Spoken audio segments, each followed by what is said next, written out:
Bonjour à tous, il doit avoir un décompte, mais comme pour l'instant, j'ai Philippe Val qui me cache l'écran de contrôle. Merci beaucoup Philippe, ça ira mieux comme ça. En plus, ces fauteuils sont très confortables, donc c'est un peu dangereux après ce délicieux déjeuner. Merci en tous les cas d'être aussi nombreux, présents, attentifs visiblement.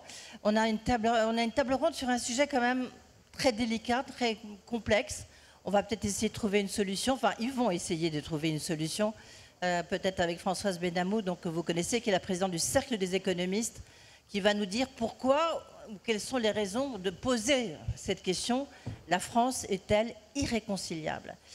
Ensuite, Michel Barnier, que vous connaissez forcément, donc ancien Premier ministre, qui a écrit un livre qui vient d'être publié, qui s'appelle « Ce que j'ai appris de vous ». De vous, c'est vous devant nous.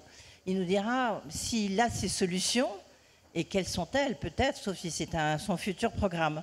Ensuite, Tony Estanguet, c'est le président de France, de Paris 2024. C'est le seul qui ait réussi à nous réconcilier.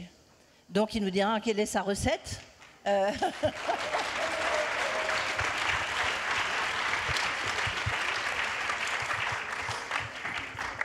Quel succès.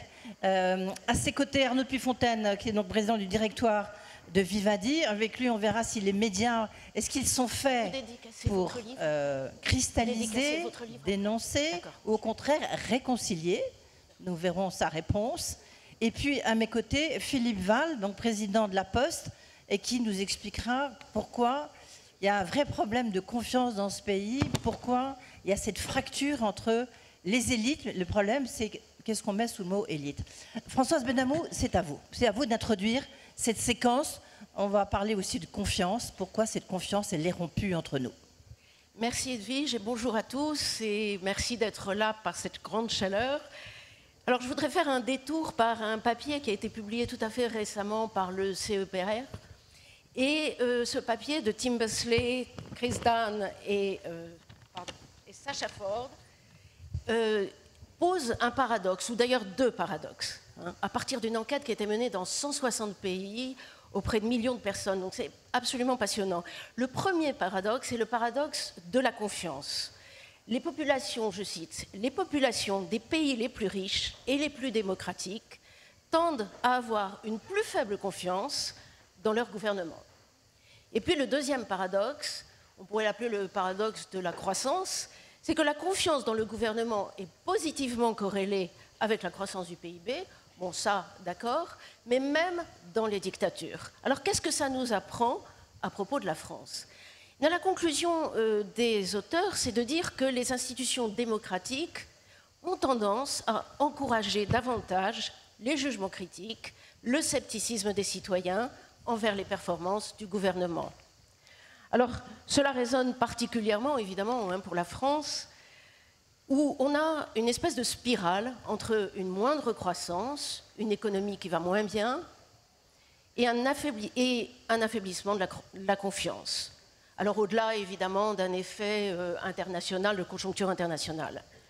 Alors, quand on regarde ce qui se passe, ce n'est pas seulement la dette, laquelle devrait s'alourdir encore jusqu'en au moins 2027, selon les prévisions que nous avons faites, nous, la France, à l'Union européenne. C'est le tassement des bons résultats en matière d'emploi, on va vers les 7,7% de chômage. C'est l'immobilisme de la part des investisseurs et des épargnants, ce qui est un signe, hein.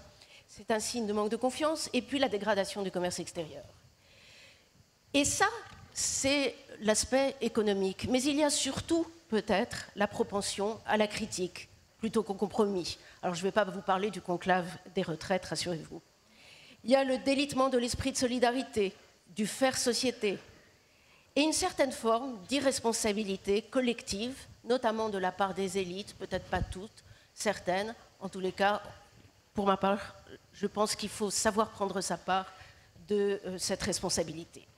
Alors, une note de l'INSEE pointe l'effet de la politique, et tout particulièrement des incertitudes législatives qui ont ruiné, selon cette note, la confiance des ménages dans l'économie, et non seulement celle des ménages, mais aussi d'ailleurs celle des patrons. Et donc la France est un pays où le débat critique est une tradition, hein, c'est une tradition de longue date. Pensez à l'affaire Dreyfus, pensez à la colonisation, ou plutôt à la décolonisation, pensez à la question de l'immigration, etc. Mais c'est dans ce cadre que toutes les formes de fracture se font jour, ou s'intensifient, dans des oppositions binaires. Alors c'est rural, urbain, diplômé, pas diplômé, riche, moins aisé, ceux qui sont dans la mondialisation, ceux qui en sont exclus, etc. Et le résultat de cela, ce sont des simplifications extrêmes qui sont accrues par les réseaux sociaux et par certains médias. Et donc, je crois que ce dont il faut sortir, c'est de la polarisation des opinions. Il faut aller à rebours de l'idée de... Il faut aller vers, une morale collective commune. C'est l'expression que vous employez, Michel Barnier, dans votre livre. Une étude de l'IFOP fait état du fait que 4 Français sur 5 estiment que leurs concitoyens sont de plus en plus indifférents à l'égard des événements publics. Alors, je voudrais finir quand même sur une note plus positive et soulever un second paradoxe. Malgré tout ce que je viens de dire, l'étude de l'IFOP, la même, note que l'adhésion à des symboles nationaux reste extrêmement forte et parfaitement partagée. Les symboles nationaux, c'est la Marseillaise à l'école, ce sont les drapeaux devant les bâtiments publics, et la capacité à se retrouver, elle reste peut-être pas intacte, la capacité à faire nation, mais elle s'est manifestée, Tony Estanguet, avec les Jeux Olympiques. Et je voudrais finir sur cette interrogation, ces Jeux, est-ce que c'était, dans le fond, un miroir inversé de ce caractère irréconciliable? Je ne le crois pas. Est-ce que c'était une parenthèse enchantée? Je dirais pas seulement. C'était aussi un symptôme, sans doute, d'un désir inassouvi des Français de mieux vivre ensemble. Je vous remercie. Merci beaucoup, Françoise.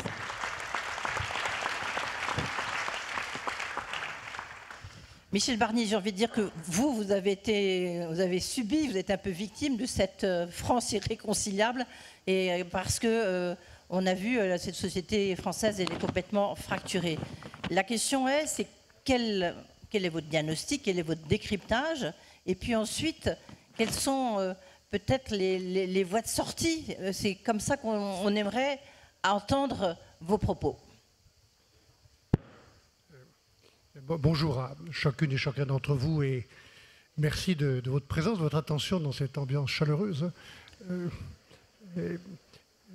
J'ai toujours pensé que, Jean-Hervé, Françoise, que les rencontres économiques étaient des rencontres audacieuses. Et je trouve que c'est une grande audace que de commencer ce débat sur la France irréconciliable en interrogeant un homme politique. Parce que s'il y a un endroit où on a le sentiment que la France est irréconciliable, où les politiques sont incapables de se concilier, sauf pour voter une censure d'ailleurs, c'est bien la politique. Mais néanmoins, je vais rebondir sur cette audace pour vous dire mon sentiment. D'abord, moi je crois qu'il n'y a pas de fatalité. Et donc, à la question « la France est-elle irréconciliable ?» je dirais non. Et s'il y a des sujets ou des enjeux ou des endroits où il y a besoin de réconcilier, alors agissons, je vais dire comment dans certains domaines, mais je ne vais pas porter un diagnostic global en disant c'est foutu.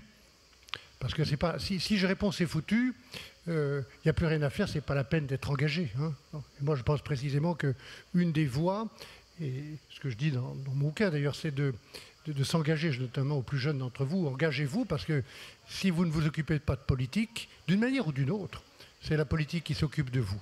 Voilà. Donc pas de fatalisme.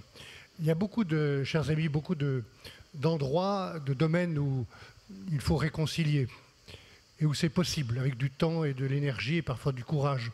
Je voudrais juste lister quelques points où on peut essayer de voir qui doit être réconcilié avec qui.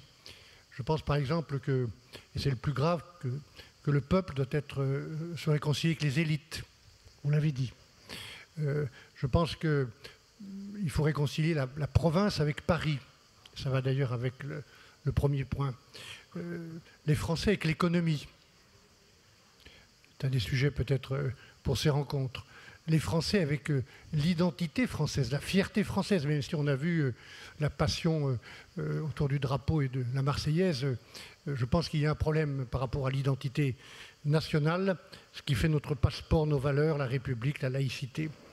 Puis peut-être un dernier sujet de réconciliation, c'est naturellement les Français avec l'Europe, faire la preuve de l'Europe chaque jour, surtout en ce moment. Et enfin, peut-être les entrepreneurs avec les politiques. Depuis hier, grâce à cette invitation, je rencontre beaucoup de chefs d'entreprise. Qu'est-ce qu'ils me disent? Ils disent aux politiques, et je me mets dans le lot, foutez-nous la paix, laissez-nous travailler, arrêtez vos normes, et s'il vous plaît, mettez-vous d'accord là-haut. Hein, voilà, c'est ce que j'entends. Et en même temps, grande lassitude des chefs d'entreprise avec des citoyens à l'égard de la politique, une sorte de résignation, alors même que notre pays, on le voit ici aussi, est plein d'énergie, d'énergie positive, d'envie, de projets. Voilà. Alors je voudrais juste m'attarder en 2 minutes sur une des fractures que j'ai citées en premier, qui est celle du peuple avec les élites. Voilà. Est-ce que ce n'est pas l'inverse, pardonnez-moi? Est-ce que ce n'est pas la fracture des élites avec le peuple? Oui, c'est ça, mais ça revient au même. C'est pas le peuple qui est fracturé, c'est les élites qui se sont éloignées. C'est ça que je voulais dire. Hein. Bon. À force d'être arrogantes, sûres d'elles-mêmes et de vouloir faire le bonheur des gens malgré eux ou sans eux. Hein. C'est un peu comme ça qu'on a construit d'ailleurs l'Union européenne, à laquelle je crois, pour les citoyens, mais sans les citoyens. Et ayant eu l'honneur d'être pendant quelque temps à la tête du gouvernement, mais aussi plusieurs fois au gouvernement et dans des collectivités locales, j'ai vu comment, peut-être en raison d'attitudes trop juridiques, trop pointilleuses, trop conservatrices, combien de fois j'ai entendu, quand j'étais Premier ministre en quelques mois, que tel projet, par exemple sur le narcotrafic ou sur les peines pour les mineurs, c'est impossible. Impossible. La première réponse est impossible. L'impossibilisme, voilà une des raisons de cette fracture, et des politiques qui veulent faire le bonheur des gens sans eux ou malgré eux. J'ai juste dans mon papier identifié quelques points de cette arrogance, de cette distance dont on a des traces dans les lois, sur lesquelles d'ailleurs on revient parfois trop brutalement parce qu'elles sont impossibles. Les aides-feux par exemple, ça part d'un bon sentiment mais c'est inapplicable. J'ai parlé de la justice pénale des mineurs, le 80 km à l'heure, on est obligé de revenir dessus. Les ânes, les amendes qu'on va infliger sur les plages pour les gens qui fument à 135 €. Enfin, tout ça, ce sont des sujets qui partent de bonnes intentions, mais qui partent d'en haut, sans vérifier qu'il y a une sorte d'acceptabilité. J'ai souvent vécu ça à Bruxelles, puisque j'ai eu la chance d'être 15 ans dans différentes fonctions. La Commission européenne est pleine de gens compétents, intelligents, de commissaires quelquefois qui oublient qu'ils sont des hommes politiques. Et à Bruxelles, d'ailleurs, comme à Paris, quand les technocrates prennent le pouvoir, c'est que les hommes politiques leur ont laissé le pouvoir. Hein. Et alors, à Bruxelles, quand vous êtes en désaccord avec quelque chose, Madame Chevrillon, les fonctionnaires vous répondent, ou les commissaires, vous n'avez pas compris ce que je voulais faire, je vais vous expliquer une deuxième fois. Et si vous n'avez pas compris la deuxième fois, je vous explique une troisième fois. Donc voilà les distances qui se créent entre le peuple et les élites. Et donc je pense qu'il y a un chemin assez urgent, parce qu'on n'est pas loin d'un moment trumpien dans notre pays, d'un moment où quelque chose d'improbable peut se produire à force de ne pas écouter le sentiment populaire. C'est ce qui s'est passé avec le Brexit, dont je pourrais parler si vous le souhaitez, mais à force de ne pas écouter le sentiment populaire, de ne pas confondre le populisme avec le sentiment populaire, la rupture se produit, et quelque chose d'improbable se produit. Donc moi je pense qu'il y a un chemin dans lequel les politiques, comme moi vous interrogez aujourd'hui, ne sont pas les seuls concernés. Il y a un effort à faire de tous ceux que représentent les gens qui sont autour de cette table. Barnier, oui, je termine, Edwige, une seconde, pour dire qu'un grand chef d'entreprise comme Arnaud, un grand chef de service public comme Philippe Val, un grand animateur d'un événement de fierté nationale comme Tony, peuvent tous témoigner qu'il y a des chemins qui ne sont pas seulement les chemins politiques. Et s'agissant des politiques, c'est de l'ordre, de l'autorité, de l'écoute, du débat public, écouter de bonne foi. J'ai toujours constaté que quand on écoutait les gens... peut-être, si vous permettez. Voilà mon chemin, en tout cas. Non, mais si vous permettez, c'est qu'ensuite, vous avez tout à fait raison, il faut savoir un peu quels sont les chemins. Et quelles sont les solutions. Et là, effectivement, vous avez déjà commencé à tracer ce que vous proposez. On va continuer le tour de table, et puis après on reviendra peut-être sur les solutions. Alors là, lui, sa parole c'est assez facile. C'est donc l'homme de la réconciliation. Tony Estanguet, en même temps, il me disait, je peux le dire quand même, lorsqu'on préparait cette table ronde, je dois reconnaître que le jour de l'inauguration, ça a été le pire jour de ma vie. Donc comme quoi, on peut être, la réconciliation c'est bien, mais il y a des moments aussi difficiles. Tony Estanguet, comment vous expliquez votre succès, enfin le succès de ce que vous avez fait, qu'est-ce que surtout vous incarnez? Bon, écoutez, merci déjà pour cette invitation. Je suis ravi d'être ici, Madame la Présidente, Monsieur le Premier ministre et Mesdames et Messieurs. Je suis ravi d'être avec vous. Effectivement, je pense que je ne suis pas très bien placé pour vous dire que la France est irréconciliable. On l'a vécu, je crois, collectivement ensemble l'été dernier. Ça faisait tellement de bien de voir notre pays apaisé, retrouvé, à l'unisson. Il y avait même des émotions de fierté qui faisaient vraiment, qui donnaient du baume au cœur et qui nous a réconciliés, je crois, les uns les autres avec notre pays. On a fait nation ensemble pendant cet événement d'une manière qui, moi-même, m'a agréablement surpris. Pourtant, j'ai été longtemps accusé d'être un utopiste et un peu naïf quand je disais depuis une dizaine d'années que cet événement se passerait bien. Ça n'a pas été un long fleuve tranquille, mais même moi, j'ai été impressionné par cette vague de bonheur, de confiance, de réussite que la France a exprimée à l'occasion de ces Jeux. Alors effectivement, moi mon témoignage aujourd'hui, ce que j'ai envie de partager avec vous, c'est que moi je me suis construit dans le sport. Et dans le sport, j'ai appris un message très fort et assez simple aussi, c'est que pour réussir, il faut apprendre à se connaître. Il faut s'accepter comme on est. Et quelque part, quand on est sportif de haut niveau, on a des points faibles, on a des points forts. On comprend assez vite quand même que pour gagner une compétition, il faut d'abord miser sur ses points forts et il faut réussir à bien les travailler, à bien les exprimer. Et pour moi, la France, c'est un peu la même chose. La France, elle n'est pas parfaite. Elle est comme elle est. On est quand même un peuple qui est exigeant, qui est râleur, qui aime le débat, qui est rarement d'accord. On n'aime pas être d'accord les uns avec les autres.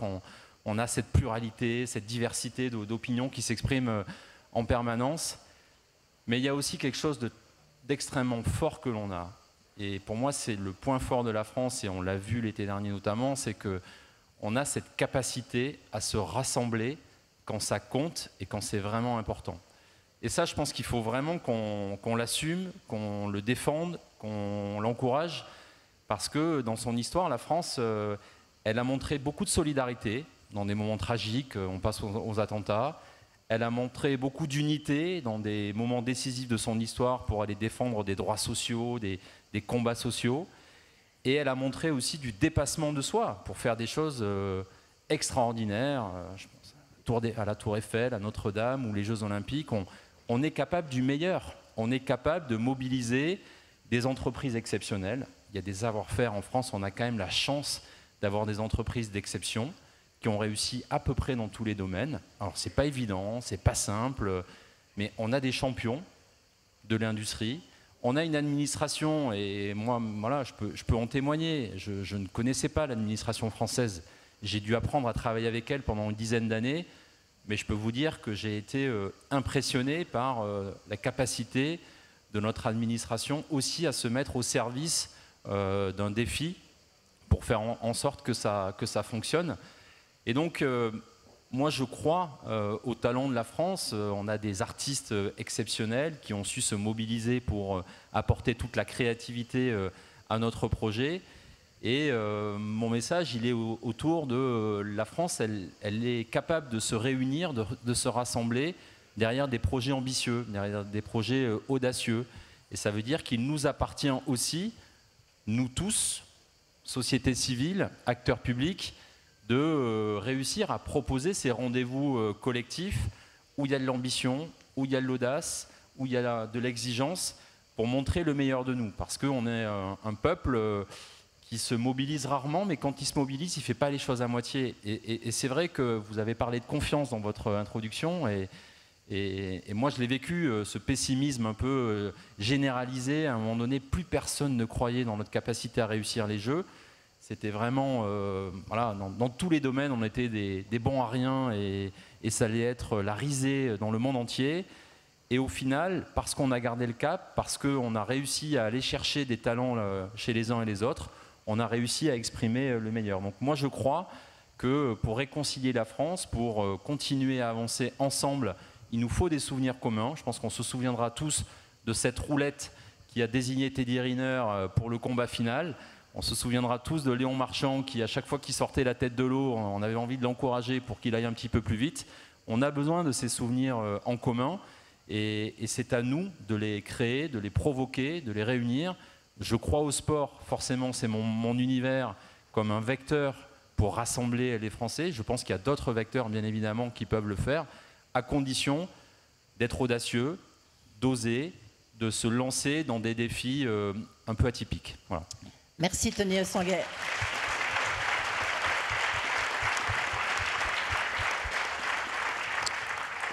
Vous voyez, vous avez raison, on a tous besoin un peu d'optimisme, on a tous besoin de réconciliation. Là, ils vous applaudissent tous alors qu'ils sont avec leurs éventails en train de s'activer, mais ils prennent le temps de marquer une pause, rien que pour vous dire que vous avez sans doute raison, et ça c'est un point positif. Arnaud Puyfontaine, président directeur de Vivendi. Vivendi, c'est évidemment des médias très importants.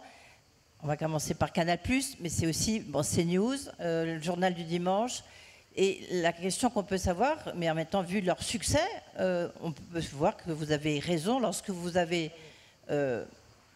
instauré, vous avez développé des médias qui cristallisent un peu, qui polarisent peut-être un peu la société française, mais qui derrière peuvent conduire à une réconciliation. Comment est-ce que vous réagissez lorsqu'on vous dit que vous avez cristallisé les divisions de la société française ? Merci Edwige de cette question qui n'était pas initialement celle à laquelle je m'attendais, mais merci néanmoins de me donner la chance de pouvoir aller dans le vif du sujet. Oui. C'est un peu une habitude. Oui. Écoutez, je conteste le mot polarisation et je conteste le mot cristallisation. Je dis juste, et j'en reviens sur le thème, le rôle des médias dans cette société, et j'ai été marqué par les premiers éléments d'échange avec vous aujourd'hui, parce que effectivement on est dans une situation qui est une situation de grands changements et de potentielles grandes ruptures. Et je pense qu'on a un problème. C'est un problème que l'on se doit de résoudre. Il n'y a pas de fatalité, et je ne veux pas aller à la conclusion de ce débat, mais je pense que pour résoudre un problème, une toute petite leçon, c'est d'abord avoir la capacité de le nommer. Et nommer un problème, c'est faire en sorte de pouvoir évoquer la réalité des choses, la réalité des opinions, la réalité de ce qui se passe dans un pays, avec une capacité de créer des environnements qui permettent de débattre, d'échanger. Parce que si on a un problème et qu'on n'a pas la possibilité de débattre et d'échanger, on crée de la cristallisation, on crée de la rancœur, on crée de l'hostilité, on crée des schismes, et on crée une situation qui est la situation de la société telle qu'elle est à date. Et donc, le rôle des médias aujourd'hui est un rôle de réconciliation avec les auditeurs, spectateurs, utilisateurs, avec la possibilité de donner l'espace et les échanges et de pouvoir mettre à mal ce qui est une réalité aujourd'hui, c'est que vous prenez n'importe quelle base d'information, vous avez entre 32 et 37% des Français qui n'ont pas confiance dans les médias. C'est énorme. Et si on met les médias traditionnels dans le contexte de tout ce qui est digital media et tout ce que l'on voit en matière de fake news, quand on regarde ce qui se passe dans la non-responsabilité des plateformes, je parle de non-responsabilité quant à la nature de ce qui est publié, contrairement à l'ensemble des médias, sur lesquels vous avez des rôles de directeurs de publication, etc., qui engagent personnellement leurs responsabilités par rapport à ce qui est publié par les journalistes. Et si vous ajoutez à cela le phénomène de l'anonymat, vous vous retrouvez effectivement dans un environnement sur lequel l'information est aujourd'hui complètement dévoyée et crée effectivement une situation qui est une situation de défiance, ce qui rend d'ailleurs d'autant plus nécessaire le sourcing de l'information et la capacité de pouvoir veiller à ce qu'on puisse identifier ce qui est publié. La deuxième chose, c'est je suis passionné par la France, entre autres, mais j'aime beaucoup aussi l'Italie. Et donc il y a un penseur politique qui s'appelle Gramsci. Alors là, je pense qu'il y a quelques personnes ici qui n'imaginaient pas que je cite effectivement Gramsci. Mais ce dernier disait une chose qui est tout à fait importante. c'est que le combat, il commence d'abord sur le terrain des idées. Et ensuite, c'est le terrain politique. Et je crois qu'aujourd'hui, la capacité de pouvoir redonner des perspectives, et je reprends les propos de Michel Barnier, qui effectivement, à mon avis, sont totalement essentiels, c'est-à-dire de pouvoir rétablir la confiance et d'avoir un projet auquel on croit, et ensuite des acteurs de la réalisation de ce projet qui donnent envie d'être suivis et de pouvoir réconcilier avec cet élément qui est l'élément de confiance. Et encore, j'ai répété ce mot plusieurs fois, mais il est tellement essentiel par les temps qui courent, que les médias ont pour responsabilité d'avoir la capacité de pouvoir ouvrir ces débats. Alors ensuite, il est vrai que par rapport à l'histoire des médias en France, par rapport à la réalité du paysage média, par rapport à certaines, parfois, confusions entre les faits et l'opinion, on se retrouve parfois avec un certain nombre de perceptions. Le groupe j'ai le plaisir, au sein duquel j'ai le plaisir de travailler maintenant depuis une petite décennie, a vécu pas mal de bouleversements et pas mal de changements. La réalité, c'est qu'il y a un certain nombre de marques qui étaient des marques qui n'étaient pas en très bon état. Je rappelle que iTélé, à l'époque, perdait une fortune. Et que la réalité, c'est qu'il y a eu un projet qui est devenu CNews, avec les résultats que vous connaissez, qui aujourd'hui en font la première chaîne d'information continue. Ça dépend comment on compte. Je savais que vous diriez. J'attendais ça avec une impatience certaine. Merci, Edwige. Merci. Mais néanmoins, les faits sont têtus et c'est la première chaîne d'information continue en France. Mais derrière cela, vous avez des phénomènes aussi. On va continuer après, on va se parler après. Vous avez aussi un phénomène qui est très intéressant et j'en terminerai par là. Ouais. Vous regardez, vous avez cité une marque de presse qui est le Journal du Dimanche, vous avez cité le journal, Europe 1.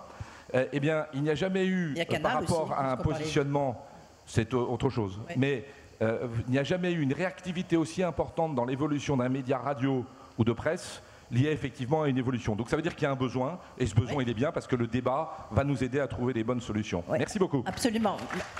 Vous avez raison. Juste, Philippe Val, je vous passe la parole. Je voulais juste avoir une réaction de Michel Barnier.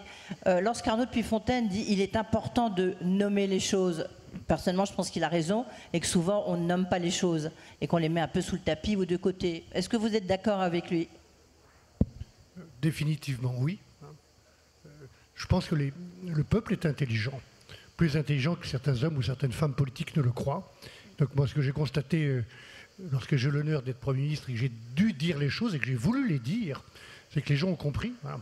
Après, il faut avoir du temps qu'on n'a pas toujours pour mettre en œuvre ce qui est nécessaire à partir de la vérité. Mais la clé, par respect, le mot est important, le respect des citoyens, c'est de dire les choses. Hein. Philippe Val, vous dites, président de la Poste, vous avez fait la réconciliation, j'ai envie de dire, c'était un peu votre job pendant longtemps, c'est de réconcilier sur le terrain, c'est que le rôle de la Poste, des postiers est extrêmement important. Et en même temps, vous êtes assez frappé par cette société qui est fragmentée et divisée. Quelle est votre analyse sur cette France irréconciliable, avec un point d'interrogation qu'il ne faut surtout pas oublier? Oui, alors je vais d'autant moins oublier le point d'interrogation que je ne suis pas d'accord avec le diagnostic. Je ne pense pas que la France soit irréconciliable. La France est fragmentée, elle est divisée, elle manque de confiance, elle est perdue, mais elle n'est pas irréconciliable. La deuxième chose, c'est que je ne voudrais pas qu'on dise de notre pays qu'on ne peut rien y changer. C'est faux. La France, elle change sous nos yeux par les politiques aussi, parce que quand même on leur confie des injonctions contradictoires en permanence, et les politiques sont les gardiens de nos contradictions et de nos peurs, donc ne faisons pas que les accabler. Mais la France, elle change par ses entreprises, et elle change aussi par des grands projets comme celui que Tony a conduit, les Jeux Olympiques. Je pense qu'il y a deux besoins en France aujourd'hui. D'abord, nous avons besoin de projets, mais qui ne soient pas que des projets politiques, qui soient des projets qui répondent aux besoins de la société. Et je pense que nous avons besoin de fierté collective. Parce que finalement, l'un des grands succès des JO, c'est cette fierté collective. La fierté de se retrouver, la fierté de la Marseillaise et des médailles d'or, La fierté qu'alors qu'on décrit notre peuple comme désorganisé, l'organisation a été totalement parfaite, mieux qu'une horloge suisse, mieux qu'un cérémonial japonais. Nous manquons de fierté collective. Et donc, le chef d'entreprise que je suis est confronté à la seule question qui vaille: comment produire de la fierté collective? Eh bien, je pense qu'on produit de la fierté collective quand on s'occupe des grands sujets de l'heure, ceux qui s'imposent à nous. Quels sont ces sujets? D'abord, l'éducation. L'éducation, c'est le sujet central de la société, à la fois parce que, et Monsieur le Premier ministre, vous avez essayé d'y répondre, notre pays est mal placé dans la qualité de son système éducatif, et ensuite parce que toutes et tous, nous sommes confrontés avec l'intelligence artificielle, avec une nouvelle langue à apprendre. L'éducation est un projet central pour notre pays. Nous devons nous y consacrer. Le deuxième sujet majeur, et souvent on ne veut pas le voir, et vous allez voir, c'est logique qu'on ne veuille pas le voir, ça s'appelle le vieillissement. Le vieillissement, c'est un tsunami anthropologique qui nous attend. 1,5 million de nonagénaires en 2032, plus de 100 000 centenaires en 2035. Il faut s'attaquer à ce sujet-là. Et le troisième, et on est bien payé, si j'ose dire, pour le voir, c'est l'écologie et le changement climatique. En même temps, je n'arrive pas à ne pas avoir confiance dans un pays qui réunit 500 personnes adultes, majeures et vaccinées à 40 degrés pour discuter de savoir si le pays est irréconciliable ou pas. Clairement non. Clairement non. 3 projets à construire par la société. Pas simplement en se débarrassant de la patate chaude vers les politiques. Pas simplement ça, en se saisissant de ces 3 sujets, éducation, vieillissement, écologie, avec une méthode simple qui est celle que Tony a mise en œuvre, puisque nous, on a été son partenaire. On s'assied et on écoute. On commence par écouter les gens et les acteurs. On les écoute vraiment, pas en regardant ailleurs ou en regardant son smartphone. On écoute ce que les gens ont à nous dire, et le Premier ministre a insisté sur cette idée d'écouter. La deuxième chose, on fait émerger des choses qui nous rassemblent. Et la troisième chose, on se met au travail parce que le but, c'est de produire de la fierté. Et si nous arrivons à remonter au classement PISA, et si nous apportons des solutions aux aînés avant que des drames ne se multiplient dans le pays, et si, malgré M. Trump et son backlash écologique, nous travaillons sur la décarbonation, alors nous allons produire ce qui est l'essentiel et qui est le ciment de la France, de la fierté collective. Soyons fiers de ce que nous sommes capables de faire, mais il faut se mettre au boulot et sans tarder.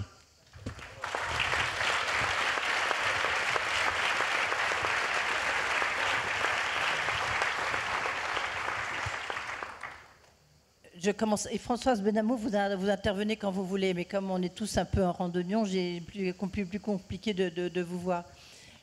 Je refais mon petit tour de piste. Michel Barnier, est-ce que vous pensez vraiment que c'est l'absence de décision politique qui fait qu'on est dans cette situation ?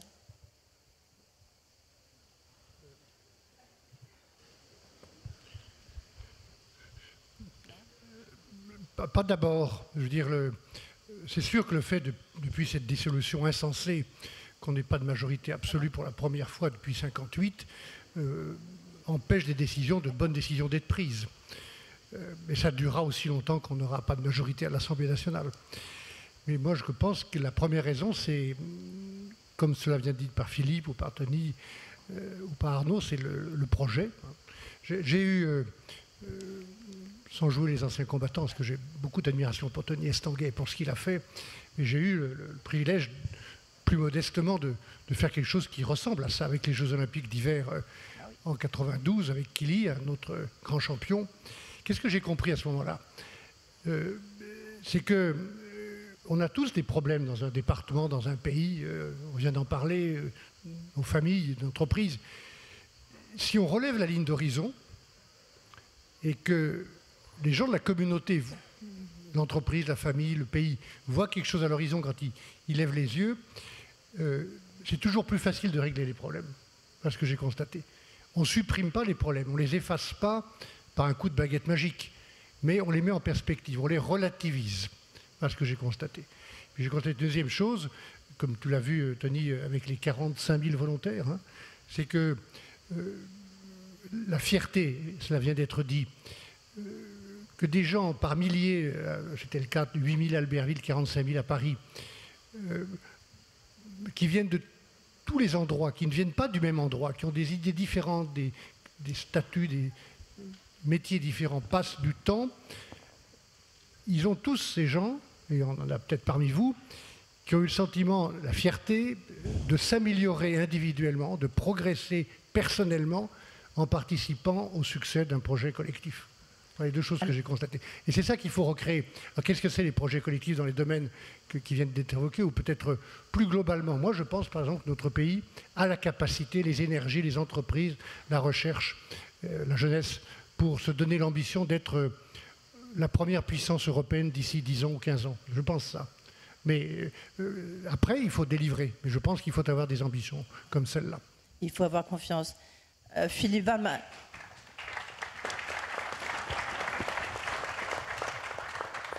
et Arnaud Puyfontaine n'étaient pas d'accord avec moi quand je disais mais c'est peut-être l'absence de politique qui fait qu'on se retrouve, de décision politique, qu'on se retrouve dans cette situation. C'est vrai que vous avez dit que ce n'était pas le cas. Je pense quand même que cet immobilisme dans lequel nous sommes depuis quand même quelque temps fait qu'on n'est pas dans une situation de confiance. Oui, mais vous voyez, Edwige, vous passez la patate chaude aux politiques. Bien sûr qu'à la fin du jour, ils nous représentent. Mais maintenant, je vous repasse la patate chaude. Bien sûr. Ils nous représentent, ils doivent faire les choix.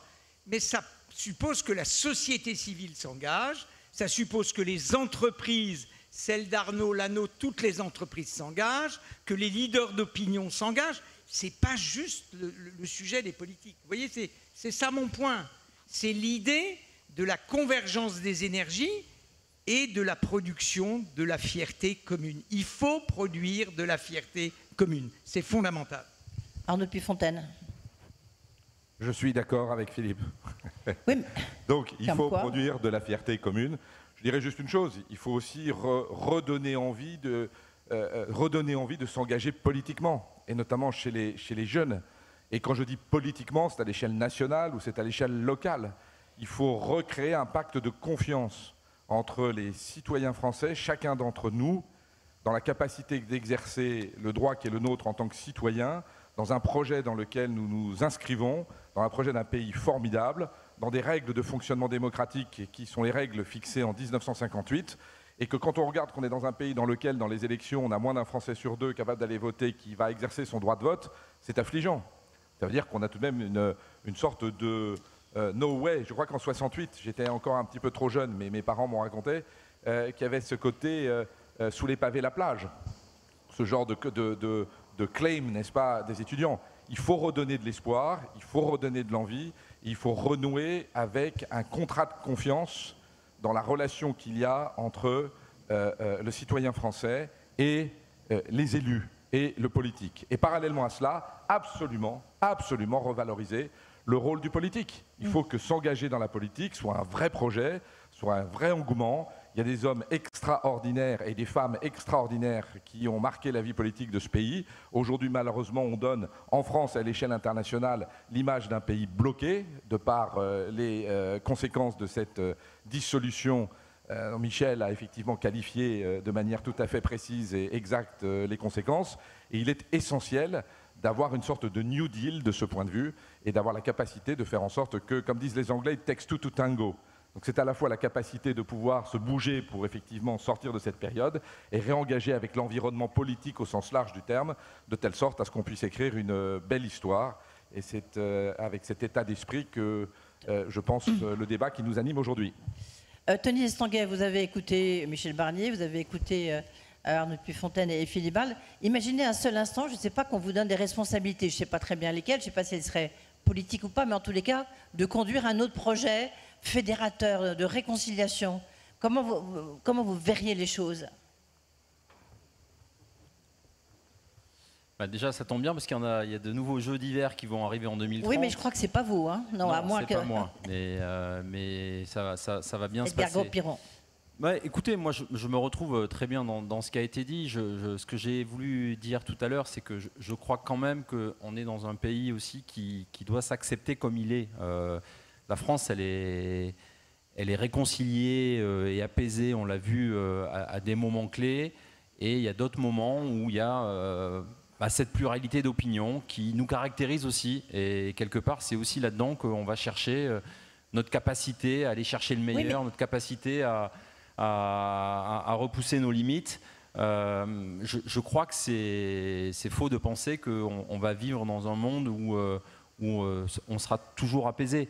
C'est pas ça l'objectif. L'objectif, c'est d'avancer, c'est de garder de la stabilité. Je pense que quand on se met au défi de faire des choses un peu ambitieuses, un peu audacieuses et inédites, il faut accepter de traverser quelques tempêtes et accepter de se serrer un peu les coudes. Et le problème, c'est que on voit bien dans l'adversité qu'on a un peu tendance de temps en temps à tout de suite se diviser. Oui, la question, c'est est-ce qu'on a envie, alors peut-être nous ici, on a envie de cette réconciliation.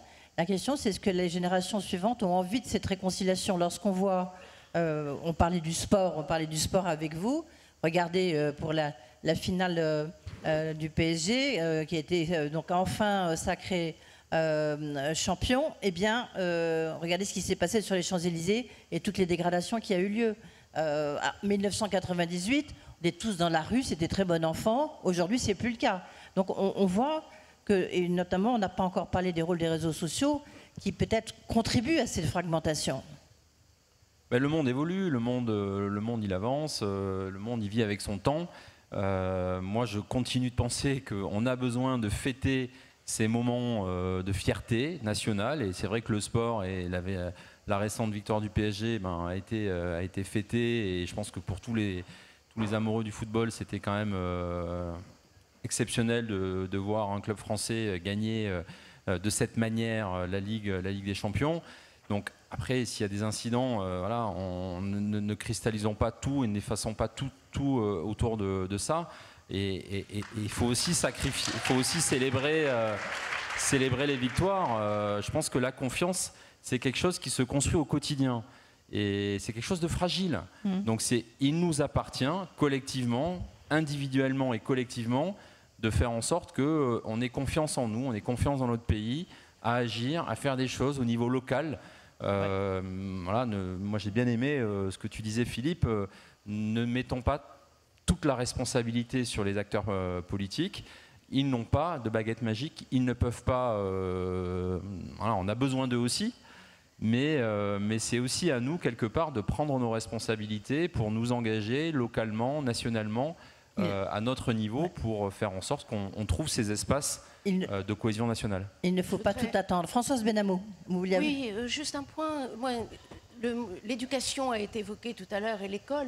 Je crois qu'il faut commencer par là. C'est-à-dire que ce qui se passe aujourd'hui à l'école, c'est-à-dire la concomitance d'une baisse de niveau et de l'entrée de l'insécurité dans les écoles, c'est quelque chose de terrible. Si on veut reconstruire de la confiance, c'est par là qu'on commence. Et c'est là qu'il faut mettre un maximum de moyens et extrêmement rapidement.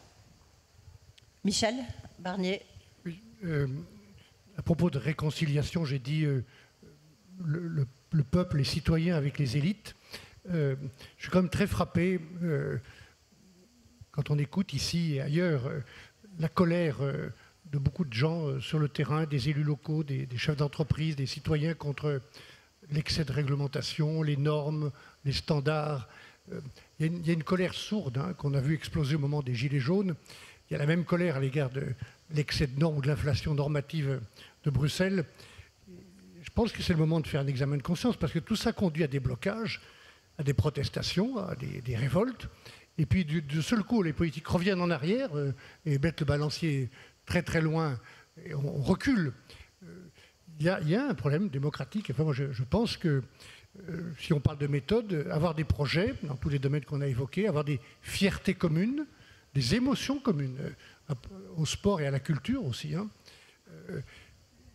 Et puis, il faut un changement de méthode. Il faut que les hommes politiques, j'en fais partie, apprennent un peu plus l'humilité, écouter sincèrement, de bonne foi, les gens, créer des espaces de discussion et prendre un peu plus de temps pour voter des lois sans idéologie, pour que les lois soient applicables, soient acceptées. Ce que je trouve très grave dans le problème de la conciliation actuellement que j'évoquais, que les textes de loi, bruxellois ou nationaux, soient rejetés. Donc il y a un changement de méthode. Bien sûr, par rapport aux violences, il ne faut pas d'impunité, il faut de l'ordre, il faut de l'autorité. Mais au-delà de ça, il va falloir créer des espaces avec le temps nécessaire, si la Constitution et les élections nous le donnent, des espaces de discussion et de débat public sincères. Philippe Val. Oui, moi je crois qu'on est confronté à un sujet de transformation. Tony le disait, le monde change, comment on s'adapte à ce monde-là? Et vous voyez, on est en train de faire surgir une méthode, on nomme les problèmes. Michel Barnier l'a dit, il faut nommer le problème. Où est le problème? À la Poste, on l'a fait. Le problème, c'est que notre métier historique est en train de disparaître. Disparaître, il n'y en aura plus. Et donc, quand vous confrontez votre communauté de travail à ça, et que vous ne lâchez personne avec la réalité, eh bien, vous engagez un processus de transformation. Et pour ne pas trop parler de la Poste, je vais revenir à Tony pour faire souffrir sa modestie. Pour avoir travaillé avec lui, il s'assied, il regarde les problèmes, il cherche à aligner les comportements, il vérifie que tout le monde va dans le même sens. Et enfin, et pardon de ce compliment, Tony, en tant que chef, il fait ce qu'il dit. Car l'un des sujets dans la conduite des grandes organisations, c'est que les chefs disent une chose et font autre chose. Il a, pendant toute cette campagne, montré qu'il restait un sportif. Il était d'ailleurs très fit au cours de toutes ces années. Il ne s'est l'est encore. Oui. Il ne s'est pas baladé en Porsche Cayenne au diesel. Il a montré une vraie rigueur. Et ça fait partie aussi de la confiance. Ça fait partie de la confiance. Si on veut conduire le changement, il faut être en phase avec le changement. Il faut aligner les comportements pour produire de la fierté collective.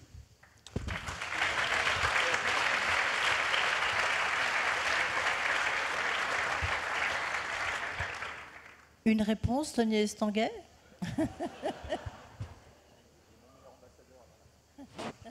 Non, à mon avis, Michel Barnier, je ne sais pas, vous nous direz peut-être si vous vous préparez ou pas, mais vous devriez prendre Tony Estanguet dans votre équipe. Hein.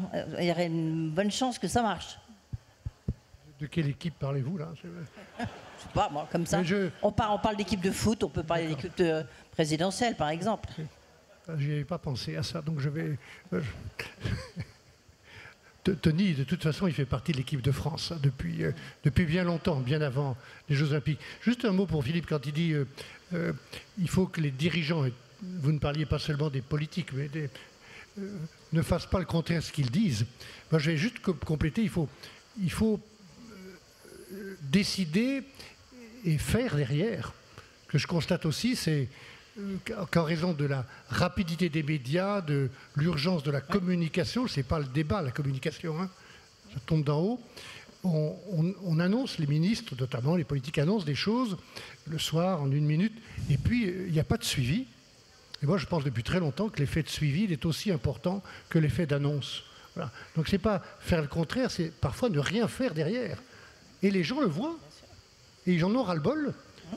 Ils voient bien que ça parle, mais ça ne suit pas, ça n'applique pas.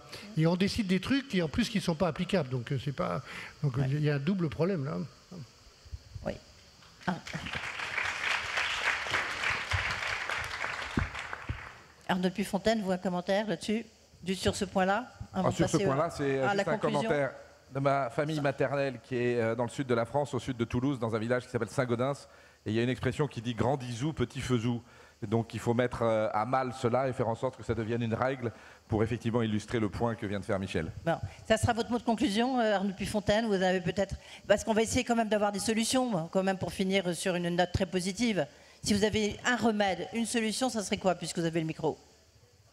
Bien écoutez, comme je le disais tout à l'heure, d'avoir un vrai projet qui est un projet qui donne envie de pouvoir être ensemble, fédérés, ne pas avoir peur de nommer la réalité des sujets auxquels nous devons trouver des solutions et de revaloriser un certain nombre d'éléments qui me semblent essentiels par rapport à la pérennité d'une société, qui sont tous les sujets régaliens, qui sont tous les sujets revaloriser le travail, du domaine de l'éducation nationale et dans le domaine de l'environnement des entreprises et l'environnement de la communauté au sens propre du terme.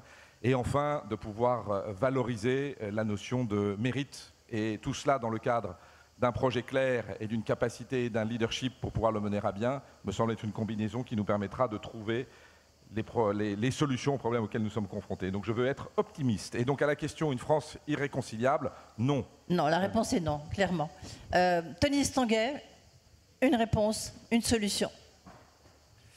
Bah écoutez, moi j'ai encore une fois, hein, je ressors de cette expérience Paris 2024 avec une conviction, c'est qu'on est capable du meilleur dans ce pays. Oui, mais donc, comment faire qu'on soit capable? Je continue de penser qu'il faut avoir un cap ambitieux, s'y tenir, il faut de la stabilité. Bon, on m'avait prédit le pire parce que dans notre équipe, on avait des acteurs politiques qui étaient adversaires politiques les uns face aux autres. On avait des fédérations et des sports qui avaient des enjeux qui étaient divergents et en compétition les uns contre les autres. On avait des entreprises qui avaient des enjeux commerciaux très importants et il a fallu aligner les planètes entre tous ces acteurs-là à travers un projet commun. Et donc la solution, elle est toujours collective. Je remercie Philippe pour ces mots élogieux, mais c'est sûr que la réponse de Paris 2024, la réussite, elle est venue du fait que tout le monde s'est approprié le projet et a trouvé des solutions ensemble. Et je crois que face aux défis que traverse la France en ce moment, que ce soit sur l'éducation ou sur les sujets de santé ou d'écologie, de toute manière, il va falloir qu'on travaille les uns avec les autres. Est-ce que c'est pas... c'est peut-être une question supplémentaire, enfin, qui est en forme de conclusion pour Philippe Val et Michel Barnier, et après c'est Françoise Benamou qui fera la conclusion. Est-ce qu'il n'y a pas une fracture identitaire et culturelle dont vous n'avez pas parlé? Non, parce que le projet collectif, il crée de l'identité. La fierté collective, c'est ce qui est le ciment de l'identité. Donc, si on revient non pas à des solutions, parce que c'est trop simpliste, mais à une méthode, écouter, rassembler en alignant les acteurs et produire de la fierté collective. Être obsédé par l'idée que ce qui porte un collectif et une communauté, c'est sa fierté collective. Michel Barnier. Il y a un risque de repli identitaire. Hein. On le voit bien dans certaines régions, le Pays Basque, la Corse ou d'autres endroits. Parce que pour éviter le repli identitaire, pour éviter le repli sur les racines, qu'il faut toujours respecter, il faut qu'il y ait quelque chose au-dessus. Hein. Et ce qui est au-dessus, chers amis, mesdames et messieurs, c'est ce qui a été dit par les uns et les autres. C'est notre pays, hein, c'est la France. C'est pas un projet que de vouloir réduire le déficit. Hein. Je suis bien placé pour le savoir, mais c'est une nécessité. Ce n'est pas un projet qui permet d'autre chose.